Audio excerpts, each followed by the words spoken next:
came from my father. He always beat it in my head if I wanted something, I had to earn it. Like, life's not just kind of fucking hand you stuff. You gotta go work for it. I was lifting at the Y one time. I saw Tim Wonder lifting up there, and the music was cranked up pretty loud. And he was deadlifting, I think, 405 or something for reps. I started helping him out a little bit here and there. We started forming a little bit of a friendship. Where we were lifting, I guess I shouldn't say the name of the place because I don't want to bash them too hard, but they started getting on our ass about music and slamming weights down, and we pretty much gave them the finger. I said, you know what, I got some space in my garage. Let's build a deadlift platform. And he's like, oh yeah, I got some weights from Dick's. I was like, cool, I'm gonna go buy some too. We literally started with 2 sets of 300-pound plates from Dick's that came with 2 really shitty bars.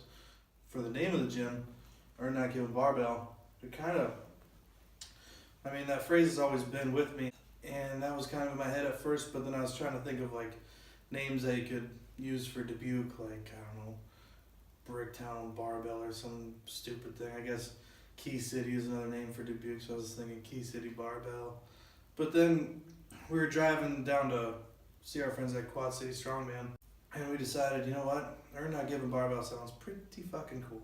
So we just kind of stuck since. Well, basically where we were lifting, we were kind of sick of it because they then took away our auxiliary cable. We couldn't listen to our own music. We had to listen to Y105, which is like alternative music, and that was just getting really old. Tim bought a squat rack. I bought a power bar. We didn't have a bench yet, so we used the Texas power bar for literally squatting and deadlifting. We reached out to some friends of ours who had this old bench. He had some bars and some plates. We went out to Jessup Gym and picked up plates, and I mean, at that point, I was just having fun with it and not really thinking, you know, let's make this into a gym, like a real thing. It was just a place for me and him to go a little nuts. But as time went on and more people kept showing up, I was like, all right, what else can we fit in this place, you know? And slowly but surely, piece by piece, it kind of became what it was, you know, like $5,000 later. Click it. We're trying to get out of the garage right now, hopefully before the fall. The long term, I mean, I see gyms like Magni Barbell, I see gyms like Jacked Hardcore. I want to be on the map with those kind of gyms. I want E.N.G not to just be some garage gym that ended up fucking fading away. I want it to be a gym that has a powerlifting team that when you see them walk into a meet, you just know that they're here for business, but we're also the kind of team that likes to have a little bit of fun too. I want the name to be out there. I want the name not to just be a Midwest name. I want people to fucking know who we are. But it's true. I just want everyone to know who the fuck we are. Right. What doesn't go on in my head? I know that there's something that's trying to defeat me, and I just tell it to fuck off. But then right before I go into the bar, it's kind of like a blackout. I don't really think, I don't hear, and I'm sure that goes with a lot of people. I mean, Dave Tate, you know, calls it Into the Void, which we have Into the Fray on our garage door, and it goes hand in hand. It's kind of the same thing, but it's just taking a step into a place you can't really describe without just going there yourself.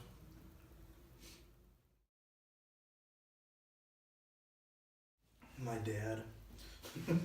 My dad did. I was always going to his bench press meets back when they threw him at Wallard here in Dubuque. I remember being like 5 or 6 years old, watching him win these things. He was even on the front page, or might have just been the front page of sports in the TA. I always looked up to him as, you know, he was Papa Pump. I always called him that as a kid because he's one of our favorite wrestlers to watch. He brought me to the Y when I was probably 12 or 13. The Y at that time, it was downstairs. They called it the dungeon, and you could tell for a reason. It was concrete walls. There was murals on the wall. These 3 dudes, I think it was 3 murals. They were just jacked as fuck. I remember I met Bill Carpenter for the first time there. I remember asking Dad, like, who the hell is that guy? Like, he's huge. I'd never seen somebody so big in my life up until then. And he's like, oh, that's Bill. And we met. And then him and Bill like really worked with me on, you know, bench form. And Dad would teach Bill things about, you know, fish tanks. And Bill would trade him tips on benching. So it just kind of snowballed from there. I did my first bench only meet my senior year of high school with another person from high school. So that started it all, and then I took I don't know how many years away from lifting to party my ass off, I guess. And I'm just glad I'm back in it. Oh, probably taking enough shit from my girlfriend. I think that really pushed me into doing it. I mean, going to meets and seeing her, you know, squat 380 and pull over 400 pounds, close to 440, and here I am not squatting worth of shit and never have deadlifted in my life. So I'm like, holy fuck, she outdoes me in both. And then I slowly started becoming friends with Dan Bell, and I mean, with the help of Britt at first, she really started me with squats, started me with deads, and then Dan came along, and everything's just kind of piled up to where it's at now. And I'm absolutely loving it. It's a fun ride to be on. Mm-hmm.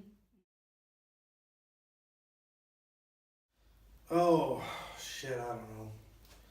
I mean, who doesn't want to be, you know, the next head going or the next big dog? But I'm not competing till November. I'd like to hit the biggest total of my life then. My biggest total to date's 1537, and I hate myself for it because that means I should have been able to get damn near 1700, but I did a stupid weight cut, and so I lost so many pounds on the platform that day. Going forward, I'm just gonna not really care about my weight and just get my numbers up and hopefully hit 1800 pounds in November. I guess long-term goals, I don't really know. I'm gonna take it meet by meet.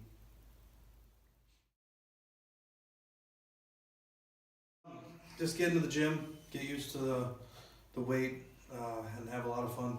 You just want to get into the gym, get a routine going, and don't take it too seriously. Just have a blast. Having big goals. I mean, you have to set little goals too, but you have to also have that goal that's out there. For the longest time, it was that 405 bench, but now you know it's like a 500 bench. It's got to be the friendships that you make, the people that you get to meet. There's people that you only see on the internet, and you get to meet them at a meet. It's pretty cool.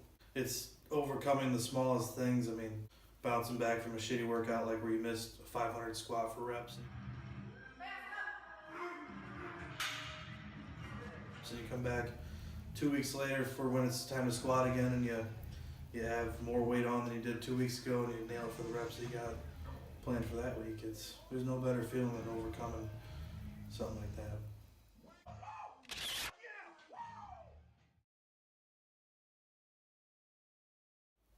Probably my first full power meet because it was my very first. I went 9 for 9. I finally got over 400 pound bench on the platform.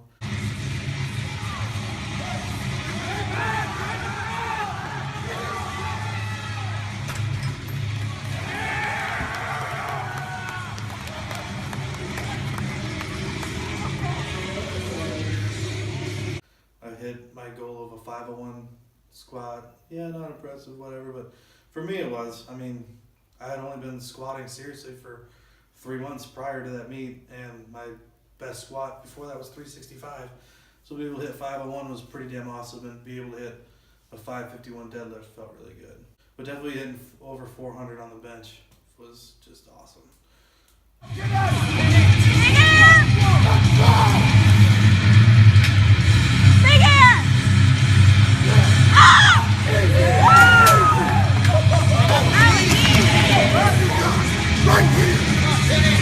Go, babe, come on!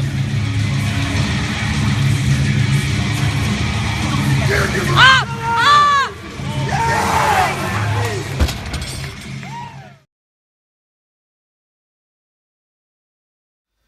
Oh, I don't have like one favorite food. I mean, I could say steak and potatoes with corn, because that's probably my favorite dinner. But then I guess if you go with breakfast, it's definitely gonna be pancakes or waffles. You gotta have bacon on there. You gotta have maybe a couple sausage links thrown in, some scrambled eggs, but you definitely gotta have those pancakes and waffles. I guess for like a lunch, you could throw in some chicken. I love chicken, but you definitely gotta have that steak and potatoes at the end of the day. Maybe wrapped in bacon. I like bacon.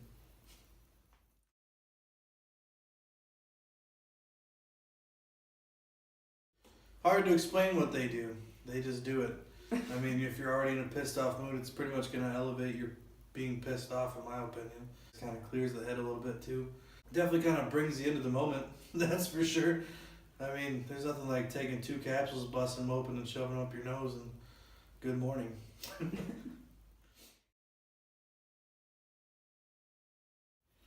Lion Kugel's Summer Shandy. In stores now. That's all I drink in the summer. Once it hits shelves, I pretty much just buy it up. It's good.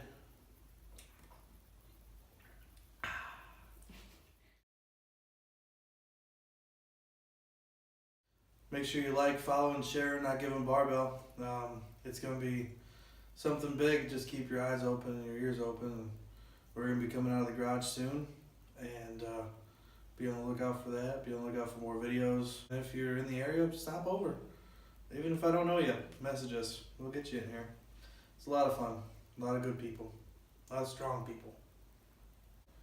Let's hear it. Remember, strength is earned, not given. Woo! Yeah!